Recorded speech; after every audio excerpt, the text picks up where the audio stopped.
In this tutorial, we will teach you how to work with layers in Photoshop. The layer in which every document opens up is the background layer, which doesn't allow transparency. It is a special kind of layer. All the modifications are done on other layers and not on this one. Work on some layers so that you get the idea as to how they work.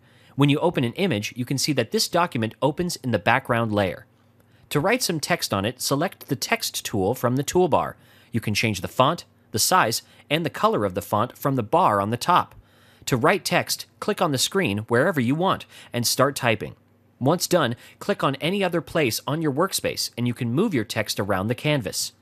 As you can see, the text that you just entered appears on a different layer. The T in the Layer panel shows that text has been entered in this layer. If you aren't happy with where you've entered the text, so you can choose the Select tool from the toolbar on the left-hand side. Select the text layer, drag it around, and place it wherever you want. Make a new layer by going on the Create a New Layer button in the Layer panel. Grab the rectangular marquee tool, which is in the Selection toolbox, and make a selection box. Select the Paint Bucket tool and fill black color in the box.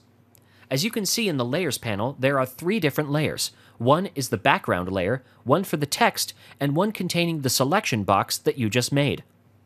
Deselect the box by going on the Select menu or by pressing Ctrl D, and then get the Selection tool and place the black box wherever you want. Select the text layer and move it over the box. The text will go behind the box and won't show as its layer is below the object one in the Layers panel. Therefore, move the text layer on top of layer 1 so that the text is at the top of the black rectangle. If, for instance, you want to move the background layer to the top, you cannot because it is locked. You will have to unlock it first by double-clicking on it. A dialog layer box appears, as you can enter a layer name, and when done, press OK. Now you can easily move it up or down and in between the other layers.